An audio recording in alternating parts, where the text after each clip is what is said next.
From fearless bluffs to making reads that leave opponents speechless. Phil Ivey shows him how it's done. These are the most insane reads of Phil Ivey's career, starting with one of the craziest and most iconic bluffs of all time. On flop, pair of jacks and a 7. 3 hearts out there for him. 80,000 is the bet. I've got queen high, but I'll take a stab at it. And look at this! Re-raised by Jackson. Wow. To 170,000. Paul Jackson is willing to get into a poker match here. Phil Ivey, though, if he really thinks deeply about this, might be asking himself, well, now wait a minute. If this guy had a jack in his hand, would he re-raise me here? So he's thinking it, and the question is, will he overthink it? A re-raise! Well, there you are. Re-raises to 320,000. It's right back in the face of Paul Jackson. Nobody connected with that flop, and here they are, raise, re-raise, re-raise. Nice. Oh my goodness, Jackson is re-raising. What the heck is going on here? Re-raising. Another 150,000, now it's up to 470. Almost 1 million chips in this pot now. How much you got left? 360. I don't see how he can possibly continue in this hand.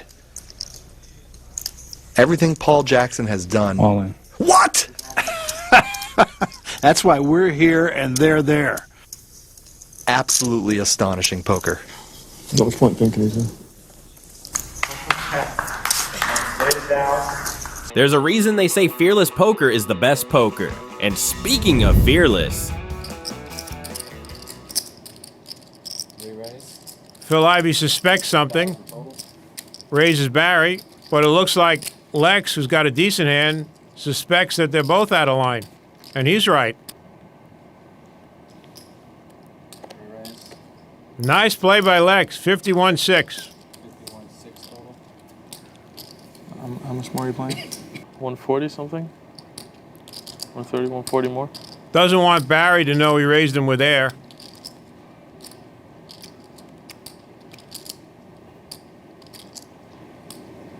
I'm all in. I don't believe it. I don't believe it. Phil Ivey just went all in with a 5-deuce offsuit. I don't believe it.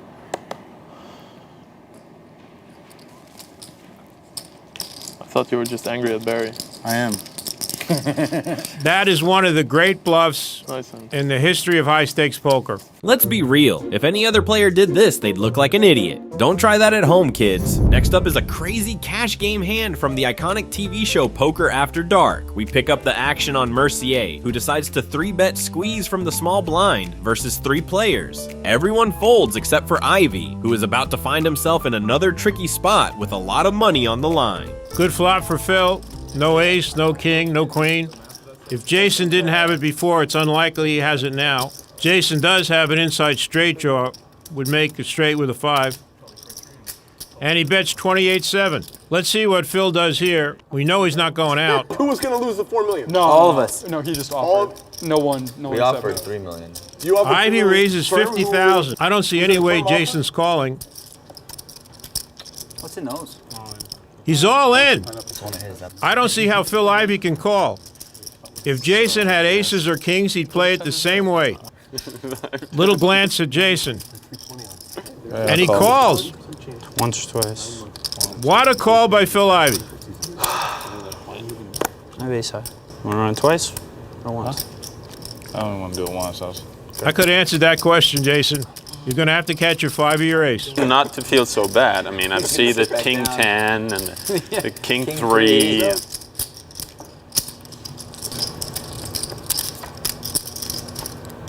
Nice hand. Welcome to the Ivy world, Jason. Ivey calls off his entire stack against a player with a gut shot draw, trusting his instincts and completely outplaying his opponent. And speaking of outplaying opponents, raise here from Patrick Antonius after a limp from Phil Ivey. Phil limped with the ace-4 to call a raise. Here's the flop. 10-5 deuce. And Patrick Antonius a top pair. Phil Ivey now with the gut shot wheel draw. Needs a 3 to make that wheel. You're not planning on doing the whole 5,100. win bonus. Quick tip for the audience, if you work out that you've got 7 cards to improve, a quick way to work out what percentage you've got is just to multiply those outs by 4. 7 of diamonds, not a help. And Phil Ivey still with the same 7 outs. or somehow he needs Antonius to fold. Which right now is going to be a bit tricky. Talking about the most penetrating eyes in poker. Patrick Antonius, Phil Ivey, 2 players I certainly don't want to be playing against. 13,000. Pot is now nearly 31,000. 13,000 over to Ivey. Well, he's reaching for the chips. He's not going anywhere by the looks of things.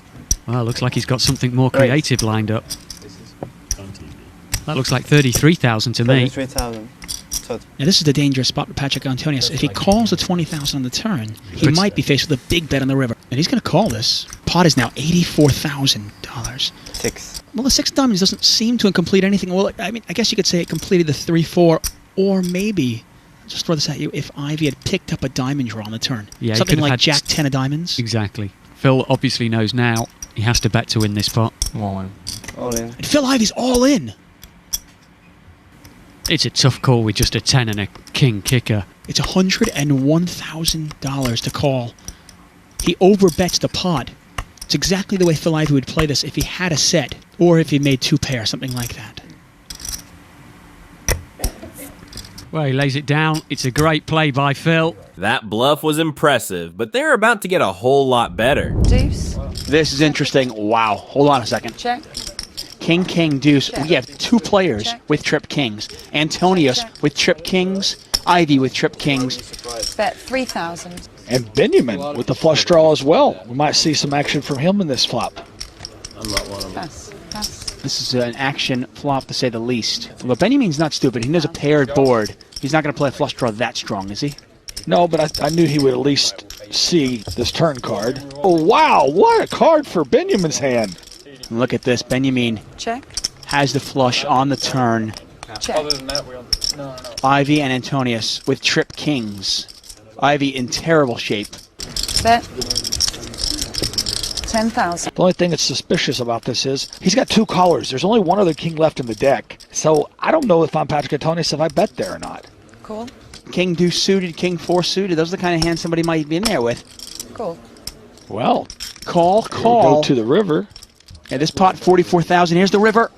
5. 5 of diamonds. That's going to be an action killer. I was going to say that's going to crush the action because now there's 4 to a flush on the board. Check. Wow, I think Bet 40,000. Phil Ivey's plowing into this. Think about the way the hand was played. If you're Benjamin, you go, okay, well, maybe one of my opponents has a king. Is there a chance the other one's got an ace of diamonds? Pass. And Patrick Antonius already folded. An easy fold for Antonius. But if you're Benjamin, It's a tough call. yeah, It really is. it's a tough spot. Absolutely. Especially the way Phil Ivey not doing a thing until the 4th diamond came. I mean, it feels like he has the ace of diamonds. There's no bluff in this spot. I don't see how you can possibly be bluffing. Don't think you're going to get a read on Phil Ivey. Wow! That's power poker. Imagine turning 3 of a kind into a pure bluff. That's next level poker, and so is this next hand. I want to see an ace, Mike. What he doesn't realise is he doesn't want to see a 3 either. Well, there's a 4 there for Phil Ivey. I was going to say the ace, actually, he won't lose any money with the ace. The 3 Exactly. would cost him his whole stack. 11,000. Exactly. Fold. So Phil Ivey in the foreground right, and Mike Madisau, the 2 players left. Now, Ivey is out of position. He's got bottom pair with top kicker. He's a 4-1 dog here. Cool. He's called, trying to play catch up. Turn card, Jack. Now, that's a very, very dangerous card here. Not only is it the 3rd club, but it's the top pair. Can Ivey represent that? Well, he's gone check, check. 7. Well, he's got the king of clubs, Mike. Check. Check from Phil. Now can Mike remember if he's got a club or not? I think he does. And you imagine a value bet will come in here. And I can't see Ivey calling, can you? He's just going to have a look back. I was right. He couldn't remember whether he had a club or not. Pot is $37,800. 15,000. Get a $15,000 bet from Madisau. Action back to Ivey. The bet laying Phil 3-1 to call this bet. Well, he's decided 52,000 total. He's decided to re-raise it. Now how much does Mike like his bet? Well, obviously, Madisau cannot beat the ace of clubs. He also cannot beat a full house. There's a paired board out there. I mean, the way this hand is played, is it possible for Ivey to have a full house here? Can't believe I'm thinking of folding this hand. I mean, none of these guys would have beat the pot and they would have laughed in my face. And of course, Mike Madisau started this hand with just under $100,000. Philly. Why do you do this to me, Philly? The pot is nearly $105,000. Oh, wow. And he And he's throws laid it it away. down. Oh, my. He's going to be sick. And is Ivey going to show this? I had the ace.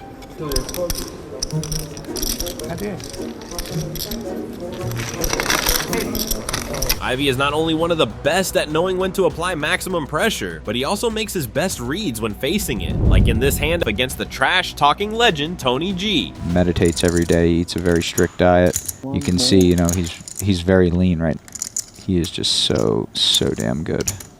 I mean, I think short deck, also in terms of just from brief conversations with him, I think it's the game he likes playing. A lot of finesse. Just super creative, and you know, in a certain sense, he's kind of been right both times, even though he actually lost those pots. His feel was right. It's just the run out didn't really work out Exactly. for him. But yeah. And I do think that he will shine on the later streets. You know, the new age guys who may know how to play ICM well or pre-flop well. And I think today's tournament, the 150K, where we start off 400 antes deep, he's going to be a nightmare. Sure, 100%. And this is something I've noticed and pointed out is the difference in the play styles. You know, one of the things I feel like I've noticed is it seems like the guys who who are good playing post flop, deal pots and whatever. Great fold by Seth here. Yeah. Yeah, no, I completely agree. But what I think you're seeing is people in a vacuum. See if Seth peeled the king jack of diamonds here, he'd be in a lot of trouble. Now Tony just called the c bet, and this is a very safe card for Ivey's range, so he's going to keep barreling away. Well, that's actually a very big bet from Ivey. So there is a chance Tony puts him in here. Yeah, versus that size. Yeah, because Chidwick's only got 835 back. My intuition is Tony's going to raise, just the way I've seen him play. Yeah. I just feel, that makes a all good the sense. play. It's a good play.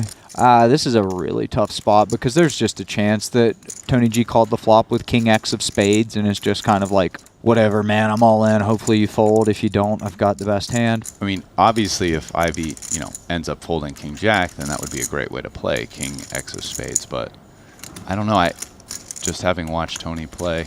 I mean, ace 9 of spades, 9 8 of spades, Yeah, 10 9 of spades. Yeah, certainly. All of those ace 8 of spades, all those call the flop for one. You know, gut shots, you hit a gut shot 25% of the time by the river. You got a backdoor flush draw.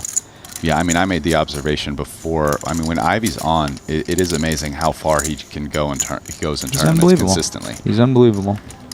So, and I mean, if he folds here, it'll be precisely because of folds like this. Yep. Right. You're starting to make... What a fold. Phil somehow senses he's beat and makes a ridiculous fold, one that almost no other player would ever make. But sometimes he doesn't fold. Instead, he makes the sickest calls you'll ever see. Ivey popping things up on the button. And then, deciding how he wants to respond. Decides call. And Yeah, I think that's what the time bank was used for. No, really good flop here for Vogel and Ivey. So these guys definitely going to put some chips in, and Heath not going to be able to continue three ways. But now, with it just the button C betting, he decides to continue. Got a decision here. Do you check raise, try to take it down? Little dicey, inflating the pot with 7 high, but I guess you're okay getting it in with Ivey. And he goes with call. 8 of hearts pairing on the turn. Potential lead spot for Vogelsang. And it's on the pro side, too. What's that? He's a pro. He's a pro. Does opt to lead. Yeah, I think Vogelsang wants to get draws out. He knows an 8's not folding, and 10 probably doesn't fold. 9, 7, or clubs. And now Vogel has to ask himself, well, you're never getting 3/8 to fold, but for 60% pot, can he get 10s and 8s to fold? What gangster. And Vogel decides that, he can maybe get 10s and 8s to fold here. And let's see if one of the greatest to ever do it can figure it out. Cool. Oh, he's putting it in. That's the put in. Phil Ivey deep in the tank again. There we go, Phil. I knew he was going to do it. Let's go, buddy. Phil wasn't afraid to call off his entire tournament life with just second pair. But what he does in this next hand is even crazier. Players were on the money bubble in a tournament with a $40,000 buy-in. Action picks up on Dvoris, who is about to put Ivey to a tough situation on the river. Developing spots Elsewhere in the room, on an ace-high board, Christoph Vogelsang, pre-flop min-raise opener, takes a peek at it with Dvoris and Ivey. Callers as well. A round of checks on the flop, a round of checks on the turn, and now not one but two players have made trips, and unfortunately for Phil Ivey, he's outkicked by Dvoris. Yeah, rough spot for Ivey, and it looks like he is considering a lead. Certainly looking to get value, is going to find out that those trips are no good. Ivey would be betting, let's say, you know, an ace-x type hand into two players. Puts tens into the bin. Ivey was actually drawing dead on the turn, given that Vogel was involved with those two tens. No path to a victory, and the absolute worst card in the deck has come off for him. 400. Now, Dvoris heard from as he makes it 400,000. Ivey doesn't like it, counting out what he would have behind if he calls here and is wrong. Phil giving his all to every single spot. That, in part, why he holds 3 Triton titles and gets away. Most people would never fold trips on the money bubble, and when he's not making insane folds, he's pulling off sick value bets. You know, giving Phil Ivey pocket aces is like giving the Incredible Hulk power bars. He raises to 16,000. Action over to Bernard Perner. He gets out of the way. Now on Bingjiang Wu, who goes by Ben Wu. King, Queen of Spades. You may recall the 22-year-old poker pro outplayed Ivey in a hand just before the money bubble burst. He will call for 16,000. Heads up, Wu and Ivey. The flop is 7, deuce, queen. Wu hits a pair of queens, but he's still way behind. Ivey will bet it, 23,000.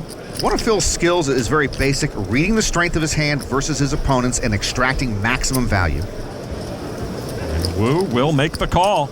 Turn card is an 8. Ivey still best. And that's still a safe board for Ivey's aces. No flush out there, no straight out there. And he will bet it accordingly, 55,000. Action now on Wu. We know he can be aggressive, but that is just a call. So Ivey way ahead going to the river. River card 4 of diamonds. Ivey with the check mark. I'm all in. Ivey will bet enough to put Wu all in. If Wu calls here, his main event is over. Does he feel he's being bullied? I call. And those are the last words we will hear from Wu in this main event. He does call and will be knocked out. Phil got max value after extracting every single chip from his opponent, propelling him to the final table. When he got there, he got involved in another epic hand. Phil Ivey with ace-9 of diamonds. Phil used to have a small journal he'd fill with strategy and player observations, but he lost that journal, so now he just has a mental notebook. Ivey makes the call to go heads up with Steve Begleiter. The flop is all paint. Queen, Jack, King. Ivey with flush and straight draws is favored. Begleiter still with the best hand with his 7s. You see the percentages. Great for Ivey. On playing Phil Ivey, Begleiter said, okay, Phil knows what he has. Phil knows what I have. I only know what I have. This is not a good situation for me. Begleiter bets 1 3/4 million. I'd love Phil to check raise here, but that's risky business with his chip stack. No check raise from Phil, just a call. And he'll pay to try to hit his draws. All right, the turn card now. It's a jack. Ivey checks again. Ivey hasn't made a hand yet, trying to keep the pot small. Begleiter will give Ivey a free river card. Phil trying to find some way to win this pot. River card is a tray of hearts. Ivey misses all his draws. Phil Ivey cannot win this pot unless he bets at it. 6.6 million in the pot, and Ivey's going to bet at it 2.5 million. A bluff disguised as a value bet by Phil Ivey. Begleiter sees a lot of overcards out there and Phil Ivey betting into him, and Begleiter lays down the best hand. Ivey seems to always know when to apply pressure. He's also one of the best at knowing when to make big fold. 3-way to the flop. King, Jack, 3, top 2 for Kate's. Check. Low has a total bagolino, he checks. Ivey could lose a lot of chips here. He continues with top pair for 65,000. Kate's could smooth call this, or he could raise, knowing Ivey raised under the gun, and this is going to hit him a lot. Looks like Kate's is raising. Jungle Man makes it 165,000, and it's time for Low to go. He folds. Most folks ain't folding this to a single raise from an aggressive player. Ivey's spot is tougher than that math problem from Goodwill Hunting.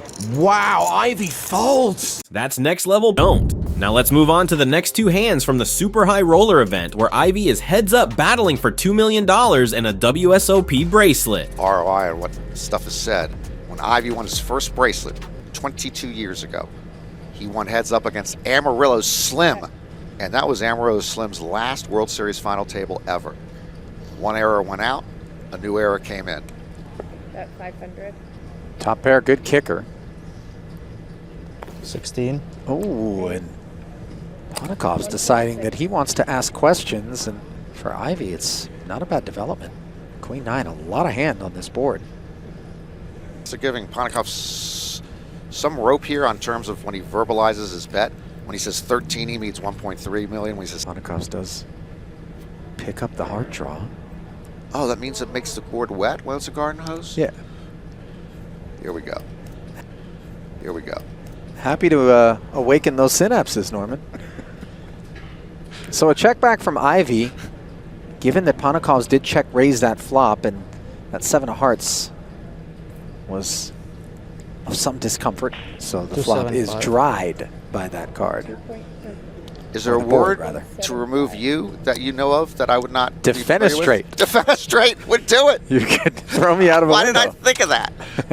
And look at this ambition being shown by the Latvian. 2.75 million. Maybe there are some overpairs involved. It you know, it could have been an ace-deuce suited. 10 seconds. But why would he check raise that flop? And he makes the call. Ace high. What do you have? Ace high. Ivey correctly sniffs out a bluff and makes an insane call. Then a few hands later, he attempts one of the craziest bluffs of his career. We raise. 28.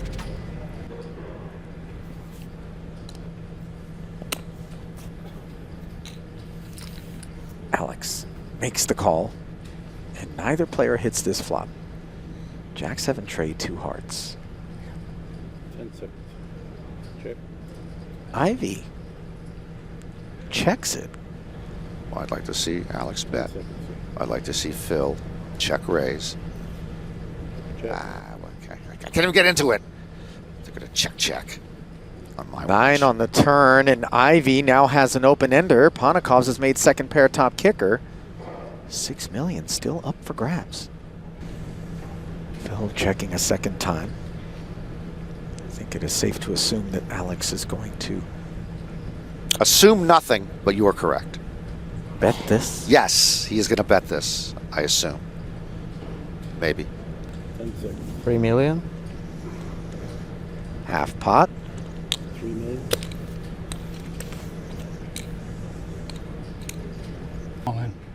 Oh my goodness, a check jam from Phil Ivey here on the stone cold come with 8 high. Risking his tournament life. Alex exactly wants a count with this ace-9. Can it work? Will it work? 8 and 8. 10. It's actually 11. He's miscounted it, for what it's worth. And this certainly would have worked if this does not pair Ponikov's. And it still might work, but an all-in shove bluff? Wow. 10 seconds.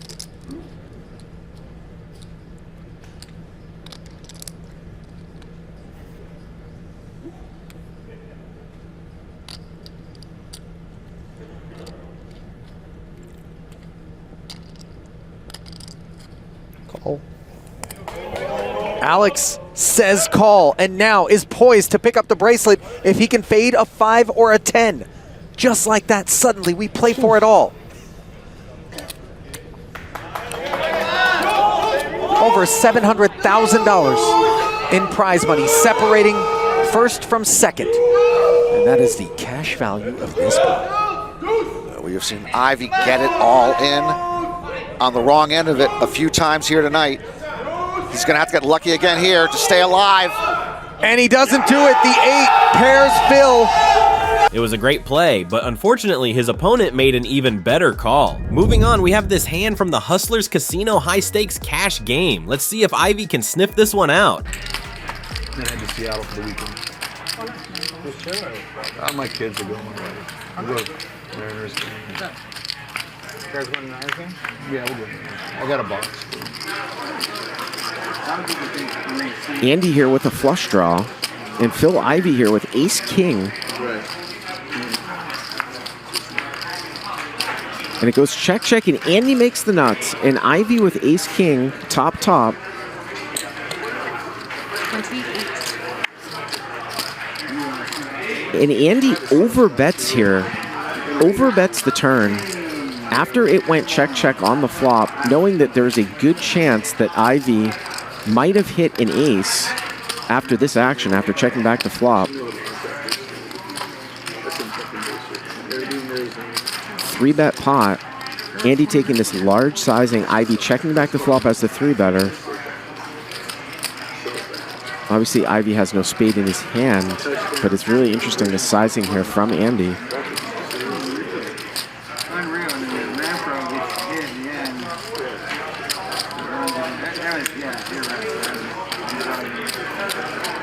Ivey trying to get a read.